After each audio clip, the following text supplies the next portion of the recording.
Aujourd'hui dans Better Press, on va parler de Ligue des Champions forcément.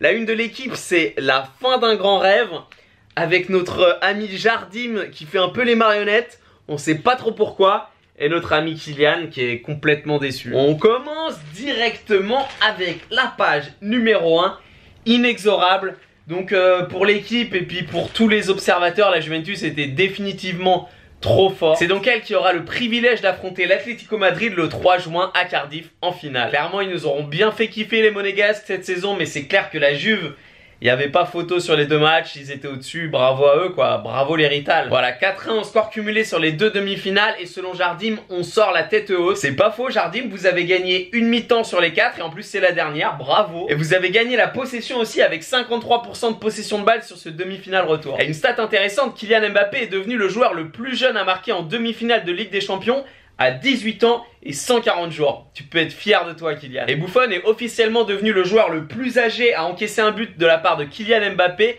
à 68 ans et 14 jours. Tu peux aussi être fier de toi Gianluigi. Les notes du match, page suivante avec la meilleure note de la Juve, sans aucune surprise. Daniel Alves, vous l'aviez, j'en suis certain. En plus, il met un but en retour, il a été exceptionnel. Et ensuite, ça tourne entre 6 et 7 avec un 7 pour Chiellini. Chiellini les a dégoûtés, nous dit l'équipe. Bah, il a clairement été écœurant.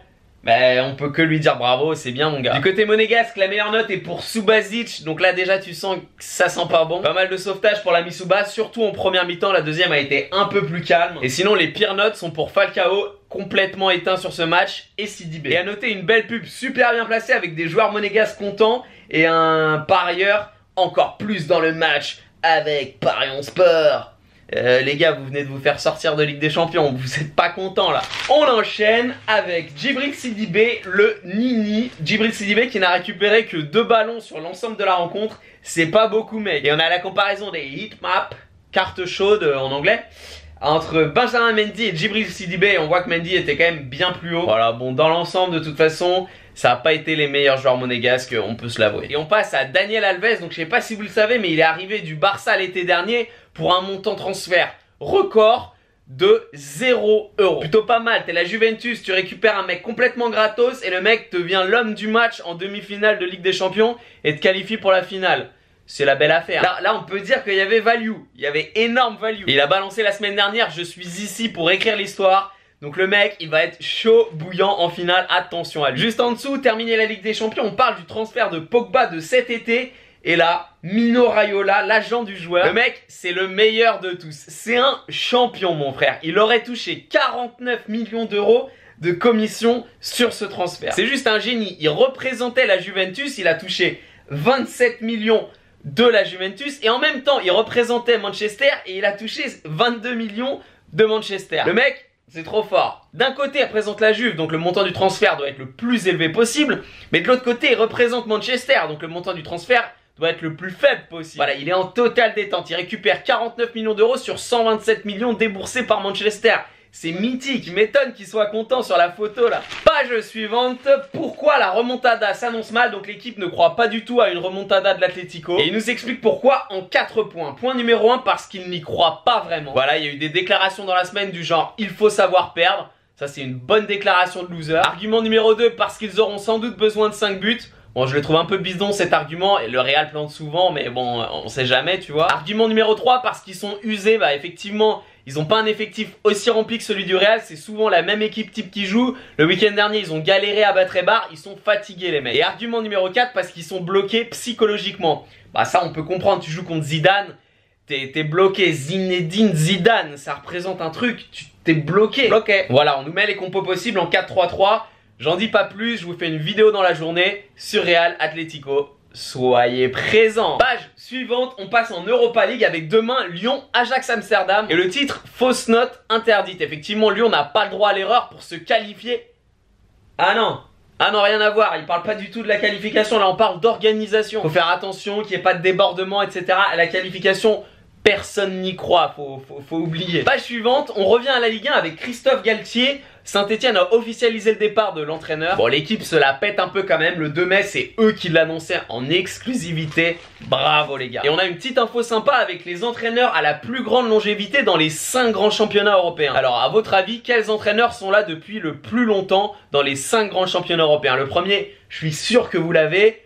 Arsène Wenger, bien sûr, depuis 1996. Ça va faire 21 ans, c'est un truc de malade. 21 ans, ça veut dire que mon fils aîné, Arsène, était déjà coach d'Arsenal. Vous vous rendez compte? Et derrière, on en parle bien sûr, Christophe Galtier, il est là depuis 2009, ça fait 8 ans. Vous avez vu la différence entre Wenger et Galtier, il y a 13 ans d'écart quand même. Et ensuite, en 3ème, 4ème et 5ème place, on a Monsieur Moulin, l'entraîneur d'Angers, Monsieur Simeone, l'entraîneur de l'Atlético, vous le savez, et Monsieur Streich de Fribourg. Et tous les trois aussi, c'était depuis 2011, donc 6 ans. Voilà, vous pourrez vous la péter au prochain dîner de famille, j'espère que vous en êtes ravis.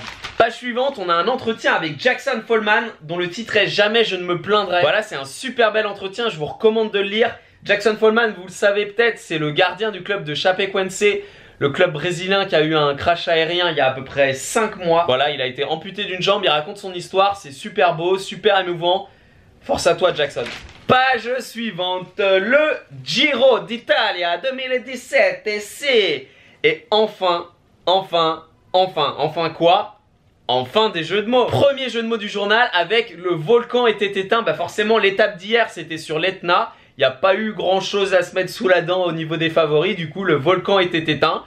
C'est pas mal, je mets 6 sur 10, je prends. Je vais pas faire la fine bouche parce que pendant tout le foot on a eu aucun jeu de mots, donc 6 sur 10 pour vous. Et juste à côté on a Pinot ronge son frein, bon celle-là on l'a déjà eu des centaines et des centaines de fois. Je mets non noté, je sais même pas si c'est un jeu de mots ou pas. À noter, page suivante encore du vélo avec Froome qui a eu un accident, qui a été poussé par un automobiliste. Donc ça c'est vraiment un truc que je comprends pas, les automobilistes qui poussent les cyclistes. Mais c'est des frustrés de la vie ou je sais pas ce qui leur arrive. Allez, des choses un peu plus réjouissantes avec la Coupe du Monde 2019 de rugby. Et ce matin, c'est le tirage au sort. Et oui, et la France y est. Et oui, dans le chapeau 2. Donc la Coupe du Monde 2019 aura lieu au Japon. Devinez en quelle année? En 2019. Et oui. Et clairement, la France peut se prendre un énorme bad beat. Le pire tirage pour la France, Nouvelle-Zélande, Argentine, Fidji ou Samoa, États-Unis ou Canada, ça peut piquer très très fort. L'Argentine dans le chapeau 3, il faut pas tomber contre s'il vous plaît, s'il vous plaît. Et page suivante, on parle du tournoi de Paris, rugby à 7 masculin avec le retour de Vakatawa. Et devinez qui sera au stade ce week-end pour ce tournoi? C'est papa. J'enverrai plein de snaps, ajoutez-moi sur Snap si vous ne savez pas déjà fait, tac tac, better, allez voir, je mettrai plein de snaps. Page suivante, le championnat du monde de hockey sur glace, il se déroule en ce moment à Paris, et oui monsieur. Et la France a battu la Suisse hier, donc ça sent bon pour les quarts de finale. Allez les bleus, on est tous avec vous, on est tous ensemble, c'est le grand jour. La France est debout. Allez derrière le basket, Golden State qui a défoncé Utah, victoire 4-0 comme Cleveland, victoire 4-0. Bon, c'est clairement les énormes favoris pour se rencontrer en finale de la NBA. On s'attend pas à autre chose, bien sûr. Et derrière, on passe au tennis avec un petit jeu de mots qui a aussi été fait maintes et maintes fois. Le pari de Federer avec Paris P majuscule. Et oui, aujourd'hui, le Suisse annonce s'il participe ou non à Roland-Garros. Donc là, les gars, il va falloir être réactif sur les sites de paris sportifs. S'ils participent pas, les cotes des favoris vont grave baisser. Donc, il faut les prendre avant que ça baisse. Il y a value. Mais nous, bien sûr, ce qu'on espère, c'est qu'ils participent. Déjà pour pouvoir aller le voir, ça pourrait être bien kiffant. Et ensuite, parce que c'est un monstre du tennis. Et on termine avec les coulisses. Le sosie de Messi, l'Iranien, l'étudiant iranien sosie de Messi, vous en avez sûrement entendu parler plein de fois. Et l'équipe en parle encore. Bon, le mec, il a été emmené au poste, il ressemblait trop à Messi. Forcément, le mec, il a un maillot du Barça. Tu crois que Messi va se balader en vacances avec un maillot du Barça? Ça n'a pas trop de sens. Mais bon, c'est assez marrant de lire ses interviews parce que le mec, il s'y croit vraiment quoi. Il se voit représentant de Messi, il veut rencontrer Messi à Barcelone. Calmaté frère, tu lui ressembles juste, c'est tout hein. À noter aussi un truc marrant en coulisses, c'est Mamadou Sakho, le bon poteau Mamad. Il a été nominé pour être élu meilleur joueur de la saison avec Crystal Palace. Bon jusque là, why not? C'est un bon gars Mamad. Sauf que le mec, il a joué que 8 matchs avec Crystal Palace cette saison. C'est un truc de ouf. Et on termine comme d'hab avec la question du jour. Lyon va-t-il renverser la situation contre l'Ajax Amsterdam et se qualifier pour la finale de la Ligue Europa? Eh ben, quand je lis l'article sur Lyon où on dit fausse note interdite et on parle pas du tout du match mais seulement des supporters, je ne pense pas. Et après avoir vu le match aller, Lyon se faire prendre une énorme déculottée Ils auraient pu en prendre bien plus, ça aurait été pareil. Je ne pense pas. Et je ne prends pas beaucoup de risques. La cote doit être à 1,05. Voilà. En tout cas, merci d'avoir regardé cette vidéo. J'espère que ça vous aura plu. Vous m'avez manqué ce week-end. Une vidéo en 4 jours. C'est même pas moi qui l'ai faite. Ça m'a manqué. Tout à l'heure, je vous fais une vidéo sur Real à clé. Et on se retrouve très vite. Ciao! Wesh les bolos! Petite vidéo sur Lyon-Nantes là, t'as vu?